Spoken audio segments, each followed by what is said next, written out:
เงาชงสวัสดีค่ะวันนี้หนูนีไปเก็บมะม่วงนะคะแล้วมะม่วงที่เห็นอยู่ตอนนี้นะคะก็เป็นสายพันธุ์โชคอนันต์ค่ะเป็นสายพันธุ์ที่มีรสเปรี้ยวจัดที่เขานิยมเอาไปดองไปยำแล้วก็ใช้อิ่มนะคะและส่วนมะม่วงของหนูนีนะคะจะไม่พ่นยาไม่พ่นสารใดๆทั้งสิ้นนะคะเป็นออร์แกนิก100%เลยค่ะหนูนีขอแจ้งตามความเป็นจริงให้กับพี่ๆทุกคนก่อนเลยนะคะด้วยความที่ส่วนมะม่วงของหนูนีเป็นออร์แกนิก100%บางลูกก็จะมีผิวสวยนะคะแต่บางลูกก็อาจจะมีผิวที่ไม่ค่อยสวยเท่าไหร่นะคะขอคนรับได้ไม่ซีเรียสเน้นเนื้อไม่เน้นผิวนะคะตอนนี้มะม่วงไซส์เล็กหมดแล้วนะคะเหลือแต่ไซส์กลางค่ะเดี๋ยวทางเราจะจัดไซส์กลางส่งให้กับคุณพี่ทุกท่านเลยนะคะไซส์กลางเนื้อเยอะกว่าและที่สำคัญคือลูกก็ยังอ่อนด้วยค่ะเหมาะสำหรับการเอาไปดองไปยำและไปแช่อิ่มมากๆเลยนะคะทุกคนดูคือสวยมากๆเลยใช่ไหมคะเหมือนลูกไข่ไก่เลยค่ะปกติเราจะขายยกกล่อง3กิโล250 บาทแต่วันนี้โปรโมชั่นพิเศ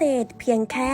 199จัดส่งฟรีเท่านั้นค่ะพื้นที่ห่างไกลบวกเพิ่ม50 บาทนะคะและมะม่วงรุ่นนี้เป็นรุ่นสุดท้ายแล้วค่ะของหมดแล้วหมดเลยนะคะพี่ๆท่านใดสนใจอยากจะสั่งซื้อมะม่วงนะคะก็สามารถสั่งซื้อได้เลยค่ะ